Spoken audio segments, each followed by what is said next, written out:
Hello, and welcome to a very special episode of Until Saturday, the Athletics College Football Podcast. Make sure that you've subscribed to us if you haven't already. We're on Apple, Spotify, wherever you listen to podcasts, we are there.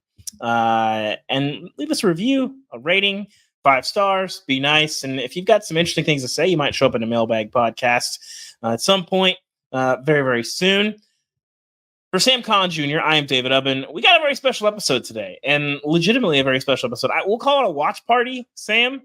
The Johnny Football documentary, Untold, part of the Netflix, I guess we'll call it a franchise that they've had. I like the Malice in the Palace doc. College football fans probably watched the Manti Te'o doc, which was very well done. Same director, Ryan Duffy, who you will hear from on this show as well. Sam, I think this was a very interesting subject for a lot of people. There's another Florida football documentary of the Urban Meyer years coming up in a couple of weeks. But everybody watched Johnny Football's career play out. And I don't know how much insight we got from Johnny until now. And Sam, one of the reasons I wanted to have you on this episode is because you lived it. Were we ever at ESPN at the same time? Were you at ESPN when the Johnny Mania was taking over? I forget the timeline. Yeah, I think I came after you. I think you left and then I arrived not long after that. So I don't think we ever officially crossed paths. Yeah, so my relationship with Johnny was, I was covering the Big 12. People forget that Mike Sherman was the coach who signed Johnny Manziel. And I have never heard a redshirt freshman have more hype. Like it was just A&M fans, though. They were just like, listen, I don't care what you say about A&M. This Johnny kid is unbelievable. He's like the best player we've ever seen. This guy's going to set the world on fire. Mind you, the guy had not played a snap, and he wasn't that highly rated of a recruit, but the buzz was building. And then they left for the SEC. Kevin Sumlin took over. I stopped covering A&M, so I was kind of watching them from afar, but certainly as a college football obsessed, hard not to pay attention. Sam, when you think back on, it's been 10 years from now, which Ryan Duffy actually talked about, he thinks that's like the perfect time period to look back on some of these things. What stands out to you about the Johnny Football era or unanswered questions you had that you were looking forward to in this doc? Yeah, certainly what stands out to me is it was just a one-of-a-kind experience, Johnny Manziel and Johnny Football, because he truly turned into a celebrity in a way that I don't think anyone ever anticipated. Like you mentioned, in like a month. The hype. Yeah. By the time when they beat Alabama and then he won the Heisman Trophy from November 10th, which I believe is the date in 2012 when they beat Alabama, to about a month later when he won the Heisman, everything changed for him. And I think it all became a bit much for him, his family, those around him, even for A&M. I think this thing got so big and messy that it was just difficult to wrap your arms around it. But what I remember is, like you, there was a little buzz about him coming out of Kerrville-Tivy because he was a really dynamite high school football player. He wasn't a highly ranked recruit, mostly because of his size. He was short for a quarterback. But man, you turn on the highlight tapes and he is unbelievable to watch. And they started the JFF, Johnny F in football, started on Texags. I think it was on the message boards. And I think even before he took a snap, that nickname had already existed in the message board circle. So there was a little bit, like you said, in A&M circles build up. But I started covering that Texas A&M team in 2012. Because I covered Kevin Sumlin's last team at Houston in 2011, and then I covered his first team at Texas A&M in 2012. So it was all new to me, and I knew of Johnny from high school, but I had no idea that he was going to turn out to be that. I remember us having a conversation whether or not Jamel Showers would be the starting quarterback for Texas A&M in 2012. And of course, Johnny won it, and then took them to an 11-2 season, beat Alabama, won the Heisman, and the rest is history. The doc answered a lot of questions for me in terms of how hairy things really got for him on a personal level, which I think we all feared based on, the news reports and his dad, expressing concern for the welfare of his son. And that stuff is certainly heartbreaking, but it was an entertaining documentary. I thought it was really well done overall. I thought that it told the story well. As someone who covered that time, I have a few nitpicks, which we'll get to later on the storytelling. But for the most part, I thought it did a pretty good job of capturing the mania that was Johnny Football at that time and giving a little bit more of a layered view of Johnny himself and what he endured both through his career in college, the NFL, and after football was over. Yeah, I think it did a good job of highlighting like how untraditional of a player he was. I think Mason Fine is not a good comparison for Johnny, but he was one of those guys. You see it a lot more in college, like maybe Colin Klein going from college to the pros, of like a guy who was like very productive, a very good player, but he lacked maybe the size or some of the measurables that people at the next level want. That's what kept Johnny from being, a high 4-star or a 5-star recruit, despite all of the production. The doc hits at 75 touchdowns in 1 year. I'm not even sure Derrick Henry did that. Maybe he did, but you certainly heard a lot of those things. And I remember going to a practice the spring before 2012, and you could see, like, until you turn the lights on and you make it full contact, you don't really see it with Johnny. It's the unorthodox mechanics. And Jamil Showers throws a prettier ball. Well, throwing pretty balls doesn't really do that much when you turn the lights on. And when you turn the lights on, there's a magic to it that I think the doc does a pretty good job of capturing. And you get a sense of, man, like there's all the things that encapsulate what made this such a magical 2-year run. But I think, Billy Lucci, Texags, is he like the godfather of Texas A&M football? I don't know what to refer to Lucci as. I think everybody who's covered the sport in the state of Texas knows Billy. I've spent some time with Billy. He's a good dude. And he says in the doc that he's not sure that one singular player had a bigger impact on his school. It's probably Johnny and RG3, right? And I'd say Johnny definitely, just because he got them to another level, even though they didn't win at the level that Baylor did and capturing a conference championship. But going into the SEC for the first year, it changes the tenor. You don't hear a lot of people questioning can A&M hang in the SEC, despite all the failure that they've had. And I think a lot of that is because of Johnny. And the doc also goes into the amount of money that he brought into the school. I think that they said the Heisman alone produced like $37 million. The donations up like $300 million. And I think it did a good job of highlighting why, I don't know that Johnny, I think he was kind of right at the breaking point where people started to see, hey, it's insane how much money is being made and Johnny is not benefiting off of any of this. I think it was still a debate then. I think now most people roll their eyes at NCAA rules. But like turn of the 2010s, I think Nevin Shapiro was probably like the last case where people were still kind of demonizing people who were breaking NCAA rules until people started to open their eyes a bit. But actually, what if the NCAA is the actual villain here? I think people have started to kind of realize that. And I think Manziel helped them do that. I think too, I wrote about this news story over the weekend that one of the things, with the downfall of Johnny on the back end was just the sort of unfulfilled nature of his life and a suicide attempt. And I asked Ryan Duffy, the director of the doc, sort of how that came about and what that's how you decide to include that, because that's something we hadn't heard before. We kind of heard his dad sort of allude to that, but I asked about it. You can hear from him here.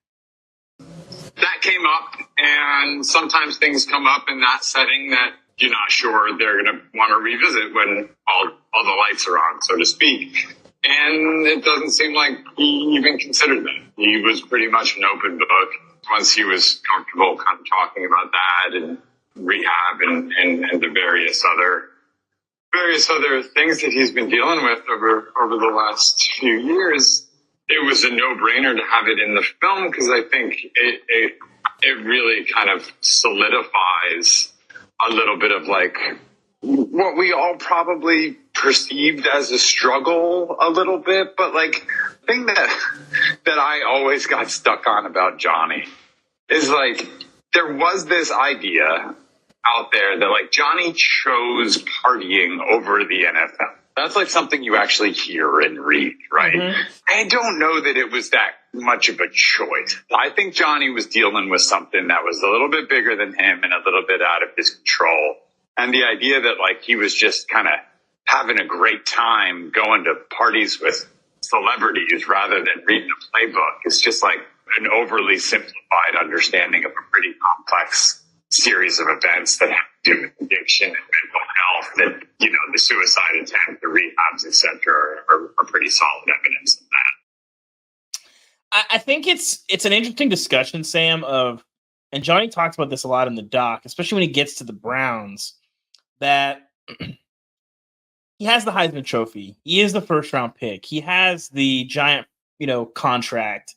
And he said that was like the emptiest he's ever felt. And I think there's a question of where is the line between, later he's diagnosed with bipolar disorder, and where is the line between just human nature? I think C.S. Lewis, one of his famous quotes was, if I find myself desiring things that this world can't satisfy, well, then the only explanation is that I've been created for another world, or something along those lines. And I think you have to find something bigger than yourself, I think, in a lot of ways, if you want to find sort of meaning. And I think he could have won a bunch of Super Bowls, and I'm not sure he still would have ever felt differently. And certainly he came way short of that. But even Tom Brady has said, I think it was a 60 Minutes interview he did a while ago, that, he got to the mountaintop and saw like, is this sort of all there is? And so Johnny, he's just a fascinating picture in a lot of ways. And I think we explore that in the doc. I think that's sort of what I took away, because I think I, like a lot of people, did have a perception of like, well, he just wanted to like have a good time and didn't love football. And I think it's more complicated than that. And I think that's one thing the doc does a good job of digging into and sort of understanding that it is sort of about the battle between, Johnny Manziel and Johnny Football.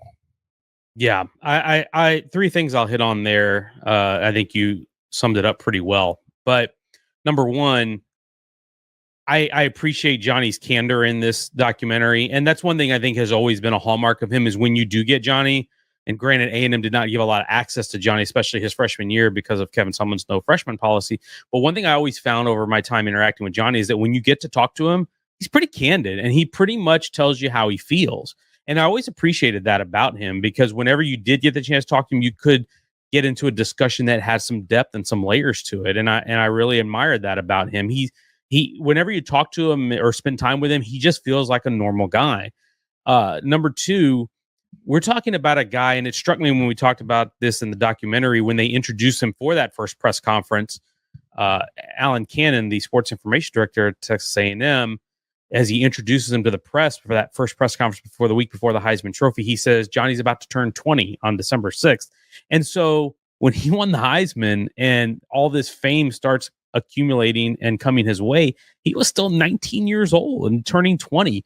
I can't imagine how hard that was to reckon with for him, especially living in a college town in College Station, which is not large compared to like a major city, where in a major city, if you're like part of a pro sports franchise or you're in Hollywood in LA, you can kind of blend in a little bit more because there's millions of people. College Station is not nearly as big. And so it became a little bit of a fishbowl for him. And I think that celebrity and then the desire to chase all that came with celebrity became a little bit too much for him at that age. And you talk about the loving football and not loving football part. That was one of the quotes that hit me hardest in this, was that when he talked about the end of his time with the Browns, is that when he got everything he wanted, the Heisman Trophy, the fame, getting to be a first round draft pick, when he finally got everything he wanted, he said that's the most empty he ever felt. And that really struck a chord with me, because there's one thing about Johnny at A&M in the time that I covered him there. You always knew he loved football. He loved the game itself. And you could just see it in the way he played on Saturdays. He loved ball. And you hear Eric Barkhart, his agent, talk about it, that when he got to Cleveland, Johnny started calling him and saying, yeah, I don't know if I really love this. I'm not sure, I'm not having fun anymore. And I think that's where it probably started all spiral and get too much for him, is because if you don't have that thing that you love to hang on to, that can drive you, motivate you, then what are you doing it all for? And I think that's where he got lost. And I go back to the story that Wright Thompson, who's a senior writer at ESPN, I worked with for quite some time, and he came down to College Station to work on a story on Johnny right before his sophomore season, his last season at A&M in 2013. And I remember reading the piece, and if you guys haven't, it's worth reading and looking up. I remember reading that and thinking to myself, wow, I cannot believe how much Johnny and his family and everybody around him has to reckon with the immense pressure that comes with celebrity. Because again, it is one thing to be a college football star. It is a whole other thing to be a celebrity on the way that he was, where you're hanging out with Drake and LeBron and movie stars and rappers and all these people. And I just think it all became a little bit too much for him to handle at that time. And it played itself out throughout his start and end of his pro career. Yeah, I think part of it is, and I don't mean this as a criticism of Johnny necessarily, but I don't also mean this as an endorsement of Netflix. But Sam, did you watch the Quarterback series recently? I started. I haven't only got through the first episode. So but I started I thought it was going to sort of be like pretty like polished, airbrushed PR. It was a lot more interesting than I thought it was going to be. But I think one of the things that show digs into quite a bit is like the process of being a quarterback every week in training your mind, training your body. And I think the best players love that process. It's the same thing in our business too. You see people come in the business. Oh, I have a passion for sports. Okay. But like, do you like prepping for interviews and actually interviewing people and like the process of actually creating work more than like, oh, there's an energy to game day. And I wonder how much of that was sort of, I don't want to say that's the reason for Johnny's downfall, but like there's something missing there. Like you love that jolt you see on Saturdays and the energy of the crowd and playmaking and being with your teammates and all those things. But, and we'll get into some more of this too, but Johnny, I don't think ever really loved the process of trying to be a great quarterback. What I think Uncle Nate in the doc, I think said he's never seen him look in a playbook ever. Like I can't tell you how. Listen, that's not normal, right? Yeah. Some guys have to learn film study. Some guys have to learn, playbooks and the mental side of the game.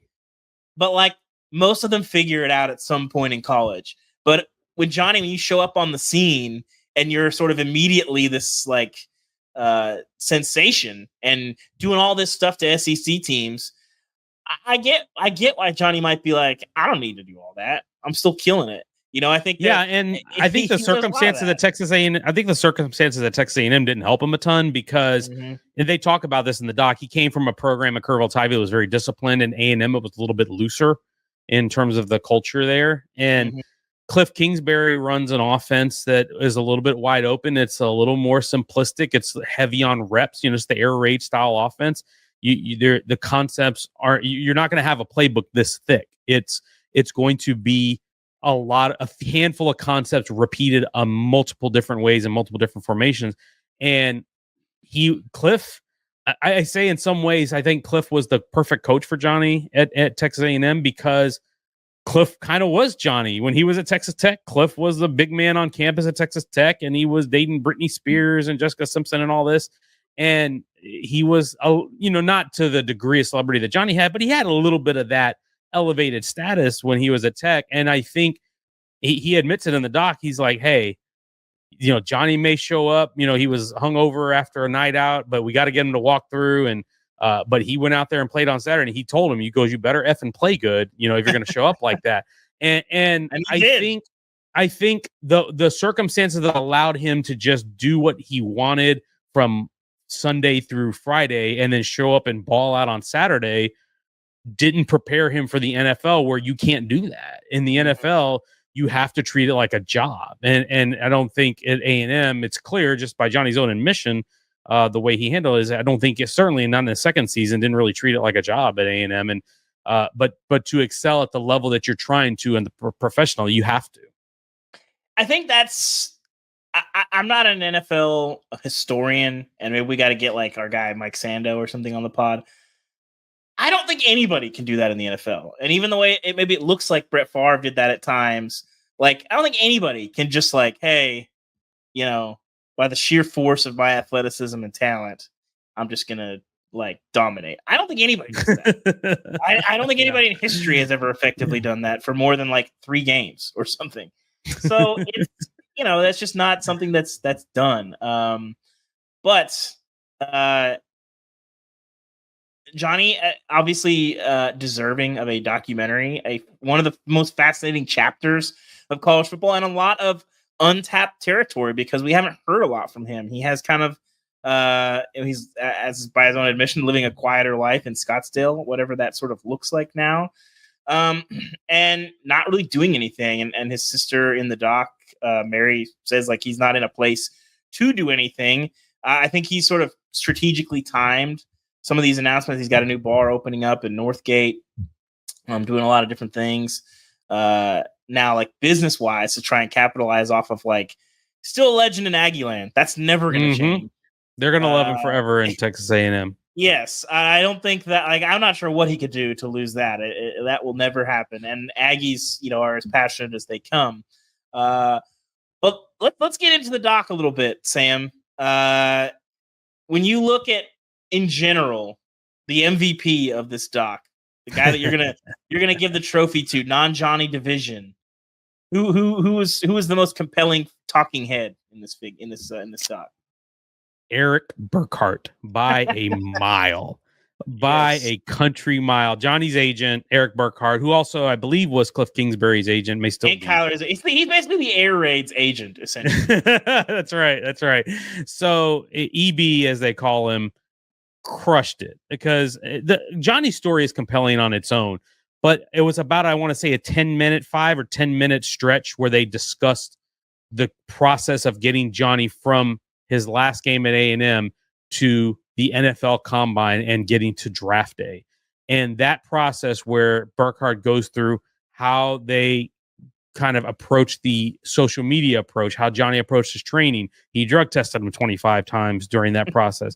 How to get Johnny to pass a drug test at the Combine after sliding a little bit off the wagon a week before the NFL Combine. And the stories that Eric provided and the vivid nature in which he described them absolutely knocked it out of the park. I came away really impressed. And I think I laughed the most when EB was on the screen. Yeah, the private pro day with the Browns, I can't believe some of those details didn't get out, but the Browns might not have realized. I guess, like, I'm sure they knew Eric, but like when you see a guy's agent coming out there running routes for him, incredible. It was so good, man. I'd like to get Mike Pettin's thoughts, I'm sure, on the Browns side of things. So I think he's the runaway winner, EB in my mind. But I gotta say, the first half, the best stories were from the one, the only Cliff Kingsbury.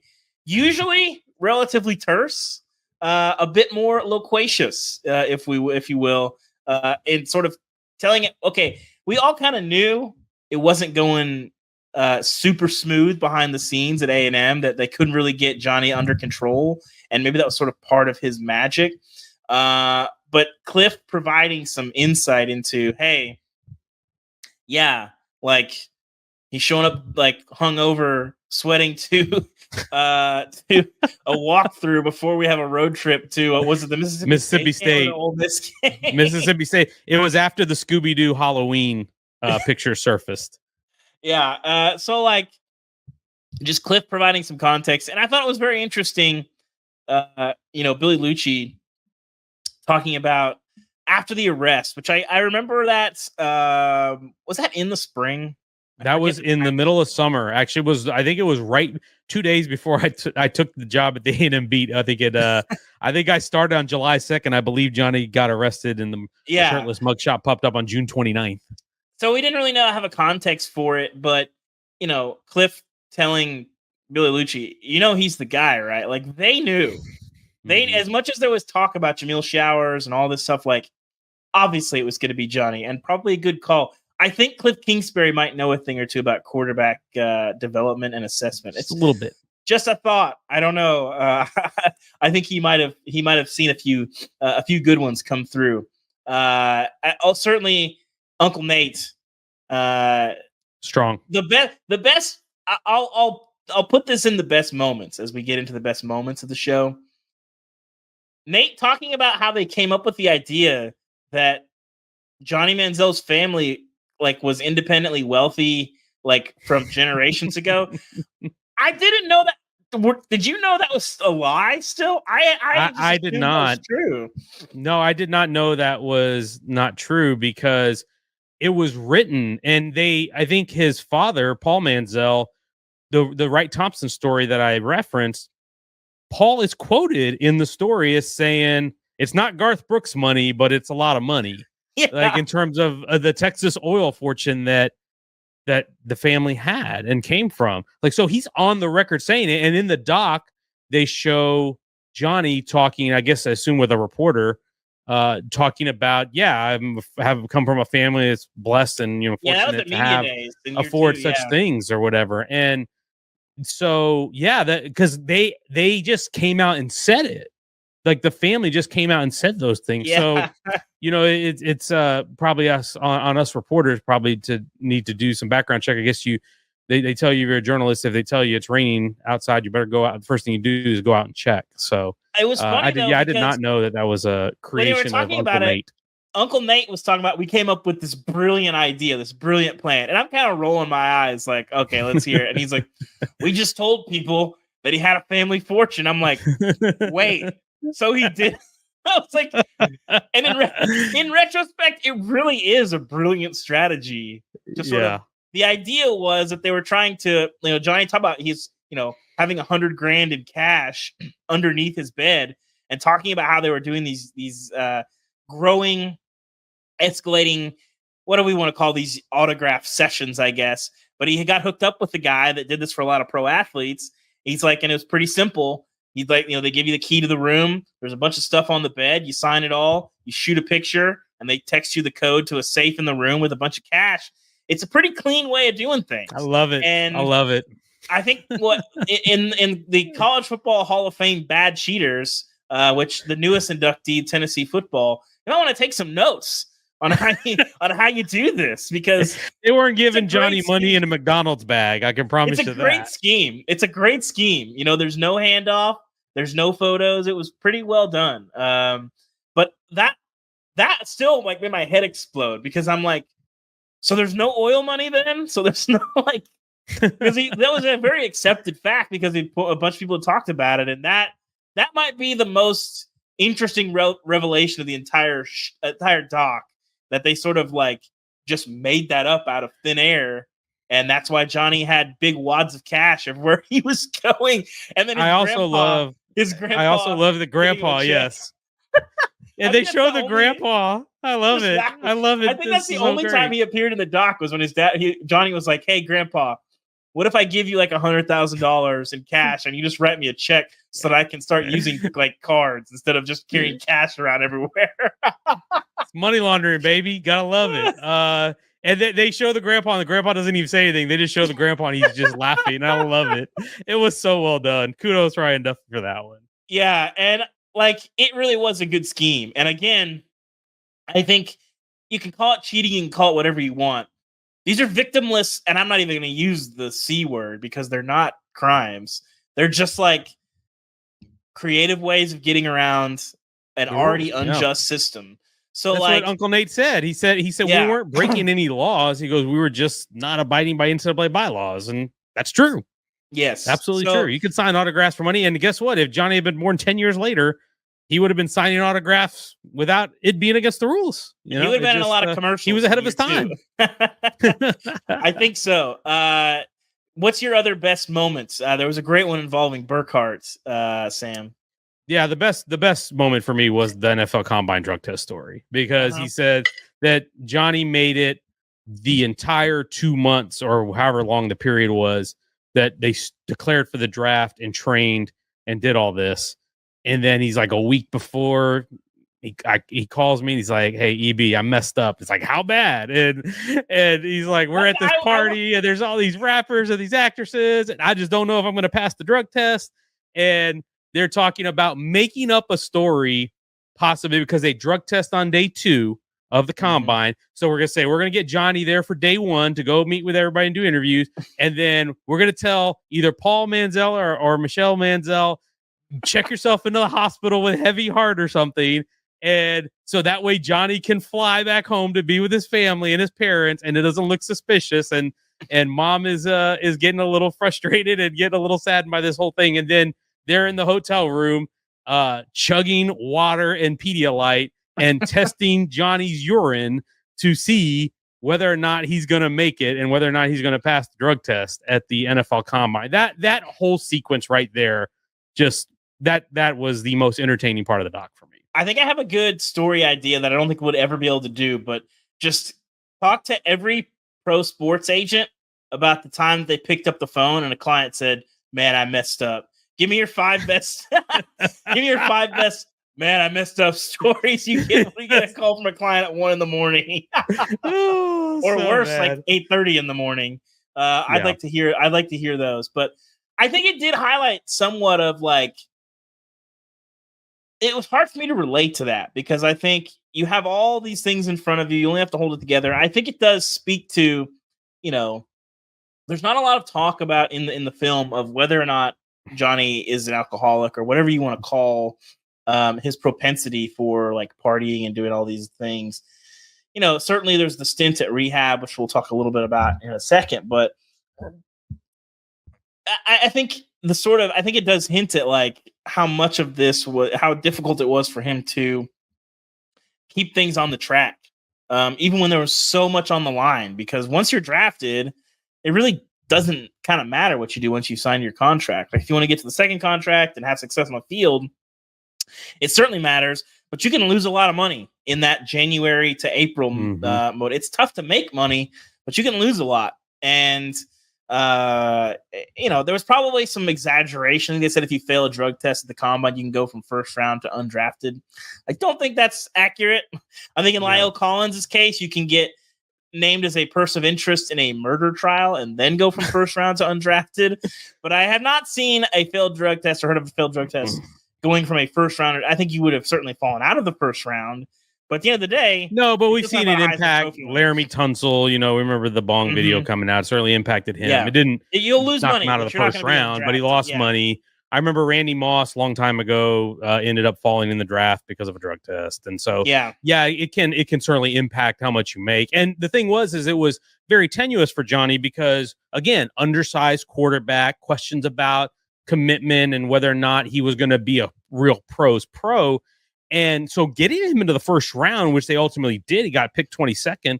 I came away from this being really impressed with Eric Burkhart and the strategy because he was on top of it. He knew what he was signing up for when he signed Johnny as a client. And the strategy to get him say, hey, stay off social media the next 2 months. All we're going to be posting is you sweating and working out. And I'm going to drug test you myself, so I'll make sure you're clean. And we're going to be very strategic about the ads that we do. And we're not going to be out here taking pictures all the time and being all over the place. Like Eric did a really terrific job of what he's supposed to do is accentuate the strengths of his client and give the appeal of what could be and kind of hold back or keep out of the view of the negatives of Johnny. And it ended up working. Like you said, he got him in the first round. And so that's ultimately the job. And I was really impressed with the way they did that. Yeah, I think we'll turn the page to the best quotes of this. There were a lot of them. I think the one for me that sort of wasn't necessarily funny, but it was emblematic of all of this. I think I don't know if a lot of people think this, like I said, I like the NFL, but I don't pay a ton of attention. But I think there's this idea that he couldn't have gone to a worse franchise where you don't have a lot of veteran leadership. You have a culture of losing. You have all this stuff. Cleveland was not the best spot. We've seen Cleveland chew up and spit out a lot of quarterbacks for a lot of different reasons. But Johnny said it wouldn't have mattered where I was at or what team. At that point in my life, I was incapable of being a good NFL quarterback. And later on, he says, I was a frat boy and my frat was the football team. I think that's emblematic of I think it's interesting that Johnny recognizes this now. There's not a lot of blame passing in this. There's not saying, well, I was failed at this point. I was failed at this point. I think there are some fair questions about if A&M does things a little bit differently. Is there a wake up call or something that says, "Hey, you can't do this stuff"? I don't know, but there's so much money at stake, and you have a first year coach in Kevin Sumlin and a lot of young coaches. He's not playing for Mac Brown, who's got a national championship on his resume at Texas. You're playing for a guy who's trying to prove himself, and in the first year of the SEC, and all these outside pressures. So I don't know what you necessarily do differently if you're A&M. I think it's an interesting question that if A&M treats him a little differently, or if he goes to another program, does that change things? But is that offense and that system, are they also able to tap into the things that make him special? I think that was a unique, great pairing, that offense and that system and that program in a lot of ways that had a lot of on-field success and probably didn't help a lot of the off-field issues that Johnny dealt with. And toward the end, I think his dad was saying, we're still looking back on it.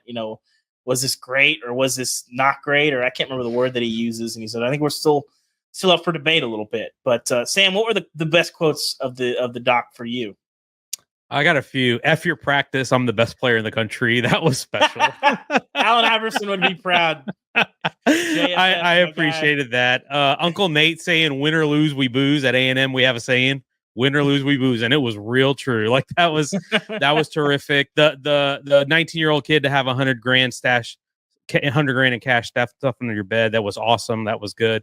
My favorite one was Billy Lucci, who, by the way, props to Billy Lucci for doing his interview in his own TexAg studio to get TexAg the Netflix exposure. Like, I see your hustle, Billy. Like, I respect it. Like, good job. Billy is nothing if not a businessman. He is 100%. So props to him for that. But Billy was telling the story about the night before the Browns private workout, how the receivers didn't show up because they were drinking and all that. And he says the night before the workout, he says, I miss about 5 calls from Johnny. I go over there and it's a shit show. Bottles of 1942 everywhere. He's drinking straight out of the wine bottles. Like Billy has a way of telling stories if you've been around him and spent some time with him. And Billy tells some terrific stories. So that was a personal favorite for me. And the last one was not from anybody interviewed in the doc. It was a clip that they showed that I would guess is circa 1987 of Boomer Esiason, the former Cincinnati Bengals quarterback, who, of course, I think is now a radio personality now.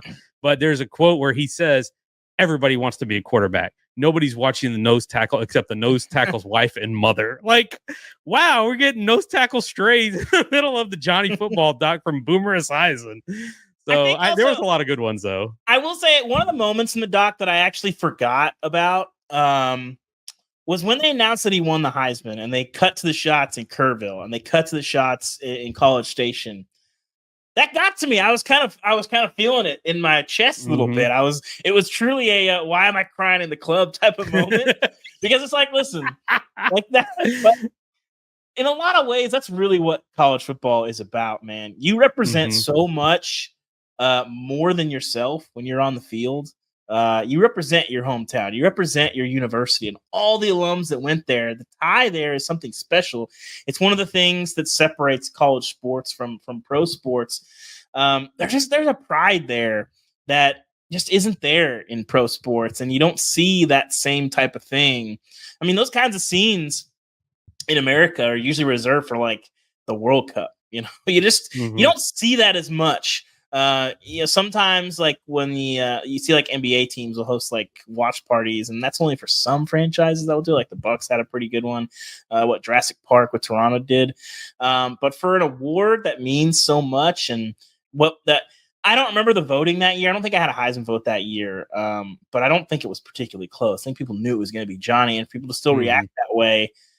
Johnny represented Kerrville. He represented Aggie land, and those people have so much pride. And they care so much.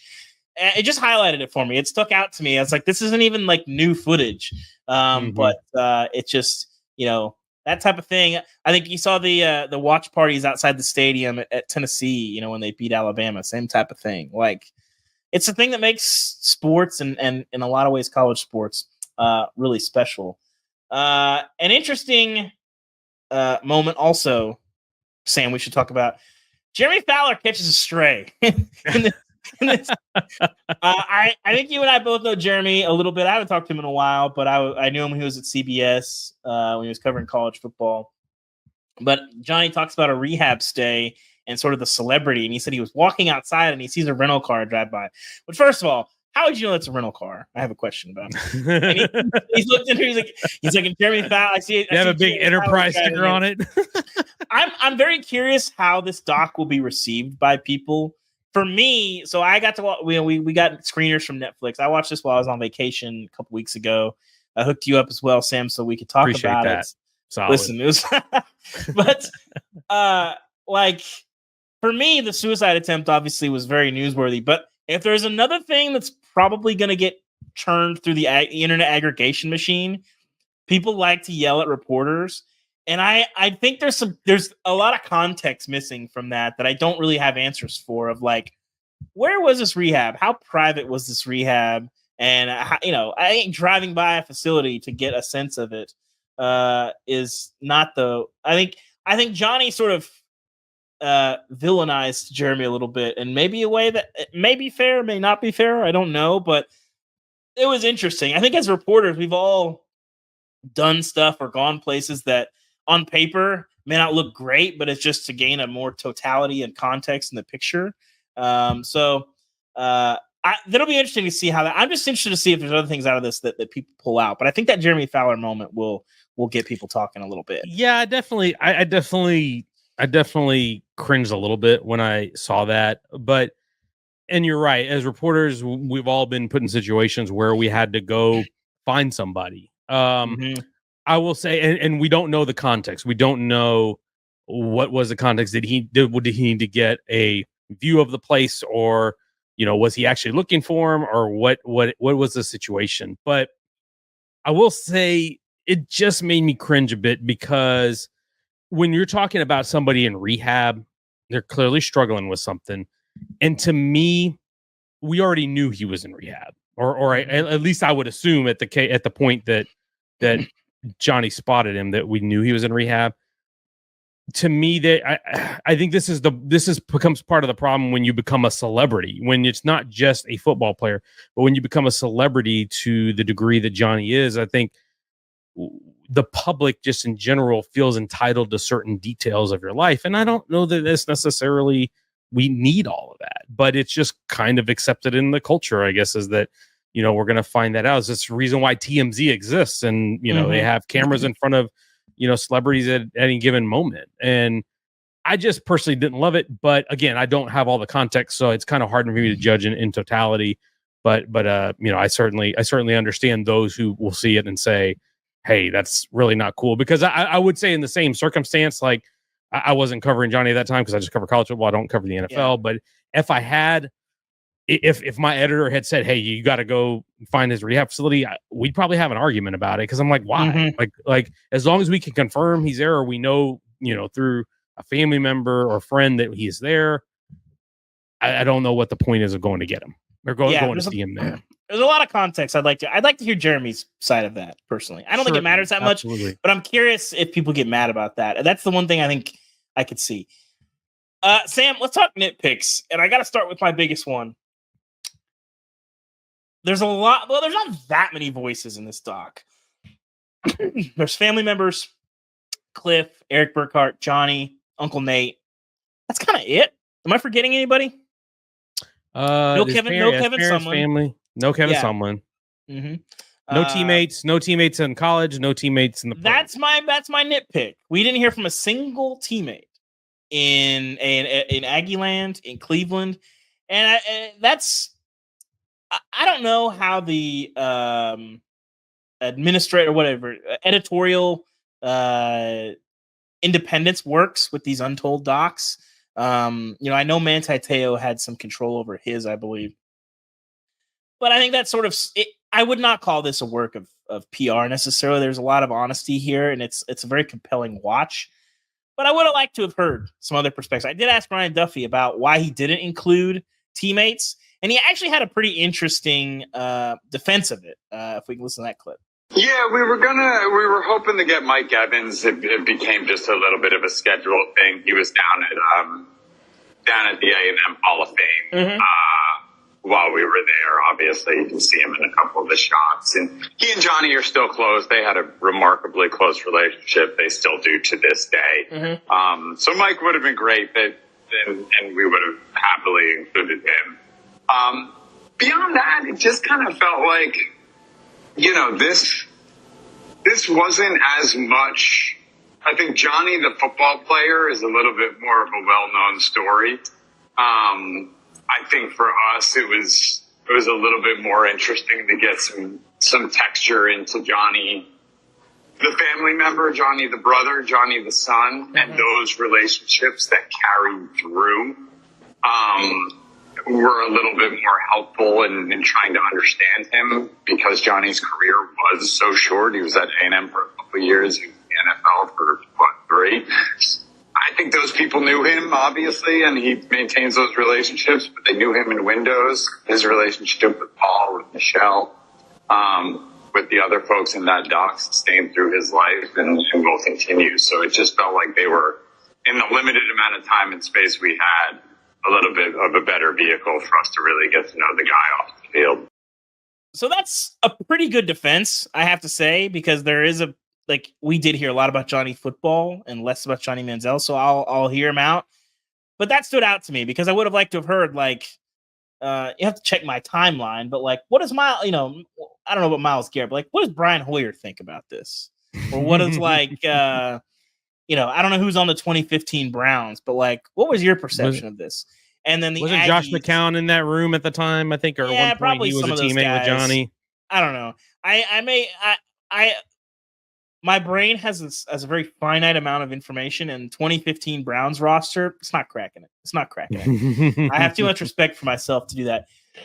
But the Aggies, what does Malcolm Kennedy think about all this? And he's still tight with Mike Evans, and they did talk to Mike Evans, obviously, about coming on, and he's not included in the doc either. Although he does make a couple appearances, but I'd be curious to hear what teammates thought about did any part of you kind of resent that clearly he was treated differently by the coaching staff? Not everybody can come to practice or come to a Friday walkthrough hungover and stumbling around and still start on Saturday. So I'd be curious, but that's my biggest nitpick. What other nitpicks you got when you look at this, Sam? Yeah, mine are, and again, I covered this era, so I'm pretty close to it. So it's natural for there to be some things that are going to be glossed over for the casual fan. But they skipped over Johnny's recruitment. When they discussed his recruitment, they skipped over the whole that he committed to Oregon. They talked about his fandom of Texas and growing up a Texas Longhorns fan, which I think we know. But they kind of didn't really discuss how underrated a recruit he was. He was not swimming in offers. He ultimately committed to Oregon first. Chip Kelly, I think he went up to a camp up there and crushed it, and Chip Kelly kind of fell in love, and they offered him, and he ended up committing to Oregon. But in the state of Texas, before A&M offered him, he only had offers, I believe, from Rice and Baylor, and those were the only FBS schools or Division I schools that offered him in the state of Texas. And even getting the offer from A&M is a compelling story because Mike Sherman, as you mentioned, was the coach when Johnny signed there. Sherman preferred the bigger, taller, strong arm quarterback, the more prototype that you would find in a pro style offense, not Johnny, who was more 5'11", runs around, awkward arm angles, awkward throwing motion, all that stuff. He was not the traditional Sherman quarterback. And Tom Rossley, who was the quarterback's coach at A&M at the time, who I think coincidentally, I believe, was Brett Favre's quarterback coach at Green Bay at one point. Rossley stood on the table for Johnny and convinced Mike Sherman to offer him. And eventually, after Johnny had committed to Oregon, I think it was a couple of months later, eventually Sherman and A&M offered him, and then they were able to win his commitment over. So I didn't like that they skipped totally over, but I also understand for the casual fan who doesn't follow college football and who doesn't follow recruiting, I can understand why for a general audience you would skip over that part. The other nitpick I had was that when they showed Johnny's last game in 2013, they showed it the Texas A&M playing Mississippi State at Kyle Field. That was not his last game. That was actually there was 2 more games left in the regular season and another bowl game that they ended up playing. The Mississippi State game was the last game in old Kyle Field before they started doing the renovation of the stadium. And that was Johnny's last home game. So it had a very farewell feel to it because it was the last time Johnny was going to play in Kyle Field and in front of the home fans. But they ended up playing LSU the next week. They lost. They went to Missouri the next week. They lost. And then, of course, the last game, his actual true last game, was the Chick-fil-A Bowl against Duke, where they were down, I believe, 3 touchdowns or 4 touchdowns at halftime. And he led this amazing comeback in the Chick-fil-A Bowl for them to go 9-4. So that was another nitpick. If I recall, I was that at game a was New Year's great. Eve. I think I was at a New Year's Eve party with some A&M fans actually during that Chick-fil-A Bowl, and they were very happy, but also they got to the end. They were like, kind of thought I didn't think the Johnny era would end in the Chick-fil-A Bowl. But, No. alas. I'll never forget one of the A&M players. I can't remember which one, but one of the A&M players commented that that's the only place you can get Chick-fil-A on a Sunday because they were there on the bowl trip over the weekend on a Sunday, and they were able to eat Chick-fil-A sandwiches on a Sunday. I do stand behind my take. I've had this take for a decade, and that is that if A&M is in the Big 12 in 2012, and they don't have to play Florida week 1, and they go undefeated, win and get to the national championship game, they beat Alabama and win the whole shebang in 2012. That's my take. Interesting. So going to the SEC, while it had a lot of payoff, I think it cost them a national championship. That's my take. Interesting. That would have been something. Sam, we got to get to some freezing cold takes that you identified. We'll gloss over these brief. Oh, also the other thing, there's like I don't know how long he was married for, but there's a marriage that just is never mentioned in the talk. Like, I forgot about that. And divorced, and just like. It never comes up. I totally forgot. If I'm doing a semi-autobiographical thing, that seems like kind of a big deal, but it is what it is. Mark Emmert makes a cameo and says they're not employees, they're students, and he's asked if players will ever get paid at the NCAA level. Not while I'm president. Well, technically true. So there you go. Man, I tell you, it was that one aged like milk. Yes. And then we have Skip Bayless talking about how many teams are going to regret passing on Johnny Manziel. Skip was all in on the Johnny. All in on Johnny. All 100% in. It didn't work out. How bad was it today? Because he's a Cowboys guy. How bad was it for him at that moment when Jerry Jones wanted to draft Johnny and they didn't? Like how down bad was Skip that day? Tough night for Ernestine. I got to tell you, tough night for Ernestine. She had to hear it. Some other random little moments in there, Sam, that jumped out at you that you had kind of forgotten about. Well, first off, Cliff Kingsbury, who was a great interview, Cliff's aged a little bit. He's, I met Cliff when he was, I think, in his early 30s. Yeah. He was a offensive coordinator at Houston, and I think that Arizona Cardinals job took a toll on him a little bit. But the shirtless mugshot was a great callback. I had forgotten about that. Yeah, it's been so long since I've seen it or discussed it, but seeing the Johnny shirtless mugshot was terrific. The other thing was Summer of Johnny, all the Drake and the concerts and the front row seats at the NBA games. That looked like a lot of fun. Like people criticized it and hand wrung over it and got all up in arms about Johnny doing this and that. Buddy, that looked like a lot of fun. And I can promise you, if I was his age with those resources, I would have done the same day. I would like to know, because he's not saving any money at that point, right? He's not looking to purchase real estate. I think he knows the NFL is coming. So I'd be very curious to know how much money came into his accounts during that run of autograph signings. He said it started at the national championship game, the Alabama Notre Dame debacle that year. He said, and they were going back basically once a month to Miami to sign autographs and get paid for it. I'd be curious. I feel like it was probably somewhere in the mid 6 digits, but if you do the math, that doesn't really add up for how much stuff they were doing, and the fact that he was splitting it 80-20 with Uncle Nate. And I also didn't know that him and Uncle Nate had basically broken up right when they got to the NFL, and they haven't spoken, he said, since 2013. That I didn't know that. That was pretty hard to believe. Yeah, I remember they had a falling out. I think that kind of became at least public knowledge in A&M circles. I didn't know if they had still talked or not. Once I saw Nate in the doc, I assumed that maybe they had talked or reconciled. but but no. Interesting to hear Johnny admit that they hadn't. One thing I'll add to that is the part about the money and how much money he made from the autograph signings. One thing that a lot of us have said, and me included, is that if the NIL era existed when Johnny was around, like, man, how much money he would have made. And certainly he would have made way more than he did from the autograph signings. But clearly from the autograph signings, Johnny did okay. Johnny did all right financially with those autograph signings. I think, like, if you look back at the last 20 years of college football, the amount of people that have transcended college football, him and Tebow, I think Reggie Bush probably straddled the line.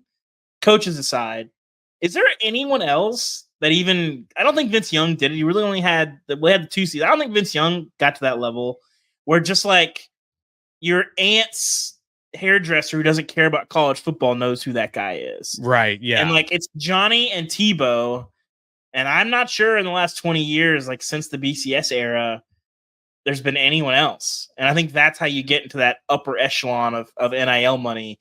Would 8 digits have been unreasonable for Johnny? I don't think so. They would have easily cleared that for Johnny. Well, and you had all the connections, so you could have cashed in on a Nike deal that offseason. Mm-hmm. I mean, you have the amount of times that we have a Heisman Trophy winner coming back. I mean, we have one this year, but Caleb Williams is not a cultural phenomenon in the same way that Johnny was. And you combine super fun to watch, super like the bad boy persona is very real. You had an arrest, before he's even showing up on the field. You have the Scooby-Doo, the party photos, all that stuff. So there's like a cool factor that people are attracted to. The on-field is fun to watch at a big school in the biggest conference. You deep pocketed Texas A&M donors. Yeah, you close the season. They won their last 10 games, 11 games along that line, and then I covered that Cotton Bowl. That was one of the oh my goodness.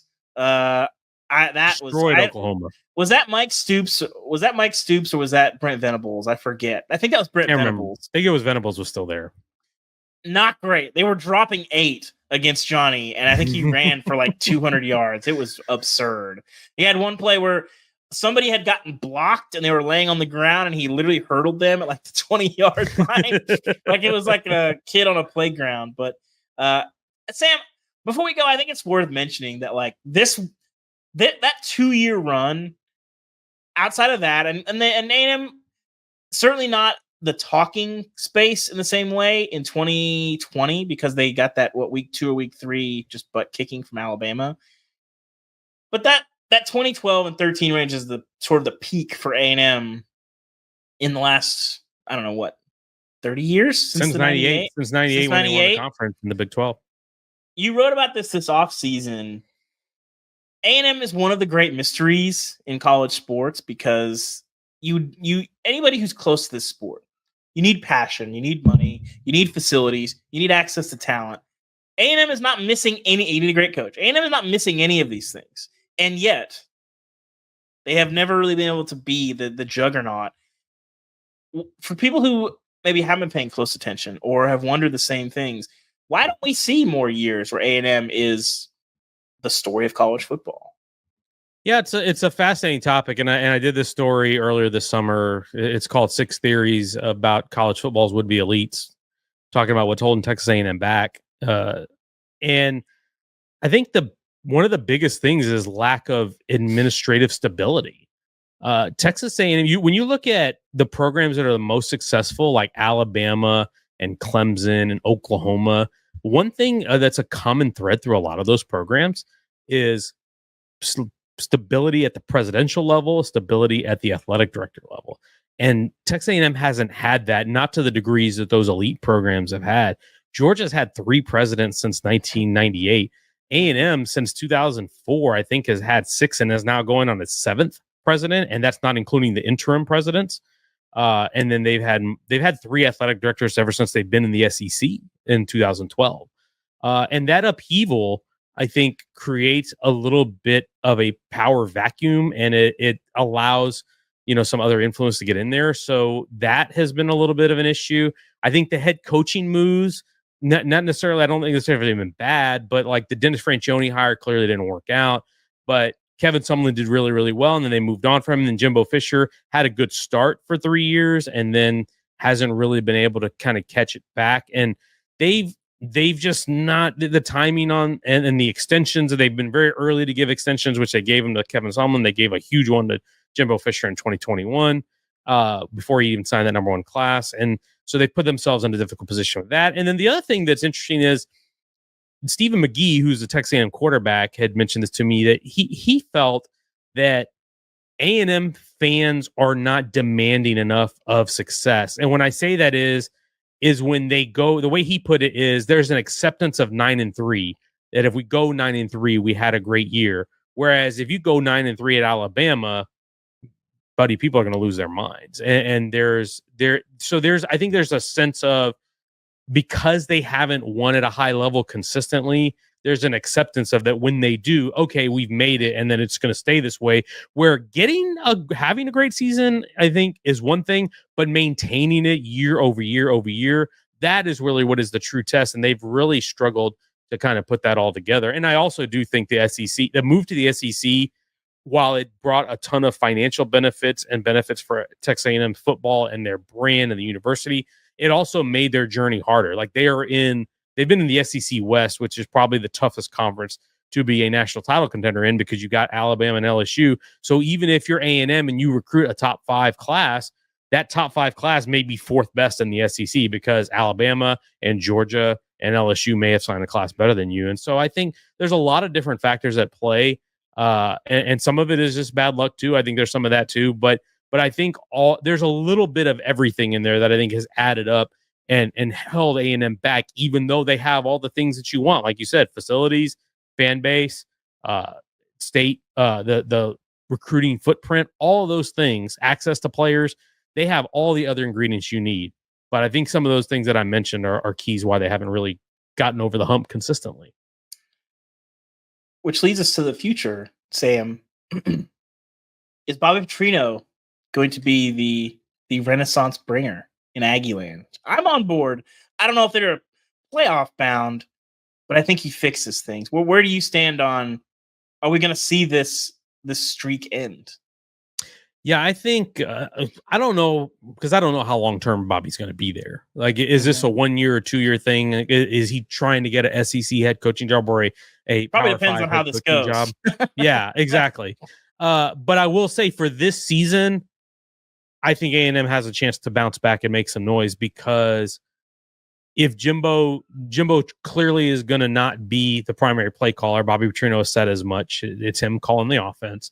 And I even heard Max Johnson, one of the quarterbacks, mention that it's Bobby Petrino running the quarterback meetings. It's Bobby Petrino primarily, handling stuff. And if that delegation of duty works out that way, and they just let Petrino do what he needs to do, Texas A&M has the offensive talent to be one of the better teams in the country. No question. Like the Connor Wegman, Evan Stewart, Moose Muhammad, Anaya Smith, Ruben Owens, you name it. They got their whole offensive line back. It's a real dudes everywhere situation. It really is. Like they have one of the most talented receiving corps in the country, in my opinion. I don't think there's much question about that.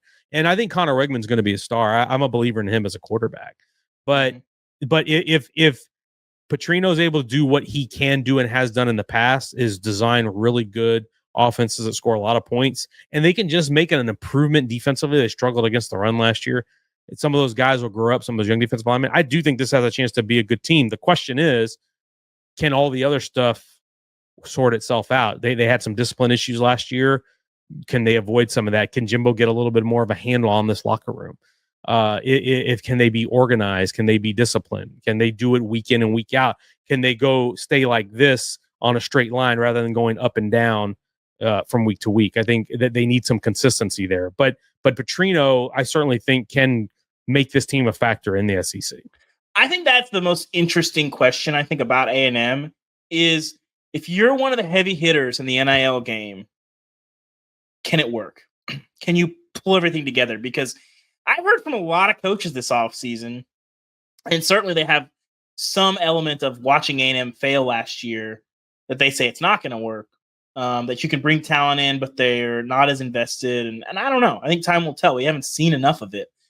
But I think that there is a lot of people in the sport who don't believe in, why are you going to give a guy, a huge NIL deal, mid 6 digits to come if he doesn't really want to be there? And I talked to one coach who said, "Yay, you give me $13 million for a recruiting class, buddy, I'm using that to fund my next 8 recruiting classes. I'm not using that on one class." Right. So I don't know. I think they're an interesting test case of, you look at A&M, Oregon, Tennessee, Miami. I guess we'll see how Life Wallet sorts out. But the people who are writing these big checks and have a lot of money in the locker room, can you win that way? We'll see. I don't think it's necessarily a money issue. I think it's a fit issue, because it's not the money you spend, in my opinion. It's what is the fit of that player. Does that player fit in your program from a personality standpoint? Does that player fit in your program from a scheme standpoint? Do they want to be there? And that is one thing that I think before that 22 class, I thought Jimbo Fisher did a pretty solid job of finding guys who loved football and finding guys who were fits for his program. And I think that was one of the reasons why he's been a successful recruiter. I do think there was a level of obsession that Jimbo and that staff got to in that 2022 class of just trying to land, hey, we're going to land the number 1 class. We're going to land the number 1 class ever, of all time. Mm-hmm. And I think that obsession got a little unhealthy. And I think they probably took some guys without regard to fit. But if you deploy the money strategically, and if you are prioritize fit for your roster and your scheme, then yeah, I do think it can work. But you heard Anais Smith talk about it at SEC Media Days that some of those guys had, were attracted to come there because of that. And yeah, you need to find the whys of why somebody wants to be there. And that's ultimately what's going to determine how successful your team is and how good of a chemistry you have in your locker room. It's going to be interesting to watch. I think ultimately we haven't seen enough of sample size to know what that means. I'm actually, spoiler alert, writing about this very issue of what that looks like when you try to manage a locker room and what a player's value is, and learning all of that. But that's for another day, Sam. Thank you guys for joining us on this watch party. I would say there's a good chance we're going to do something similar for the Swamp Kings Florida documentary in the future. Thank you guys for tuning in. It's been fun. I think we need more docs to fill the 30 for 30 hole in all of our lives. We don't get the SMU death penalty, the U, the best that never was. Best that never was. I'm forgetting a couple others. There've been a lot of them, and we haven't gotten any good docs. Trojan War, the Trojan War with Texas and USC. Netflix has been picking up that mantle, and so hopefully we get to see a few more of those. The Manti Te'o one was very compelling, as was this one, and I think Swamp Kings will be similar. So thank you guys for tuning in. Again, subscribe to us, Apple, Spotify, wherever you get podcasts. Leave us a review, leave us a comment. You might hear us in a mailbag episode if you leave us a good comment question. So thank you guys for tuning in. Make sure to subscribe to us on YouTube as well. For Sam Kahn, I'm David Ubben. We'll see you guys again soon. And I'm not going to say gig 'em to end the show, Sam. That feels kind of wrong, but I felt sufficiently gigged after watching this episode, or watching this documentary. So I hope you did too. Not just for A&M fans, Johnny Football, the one and only.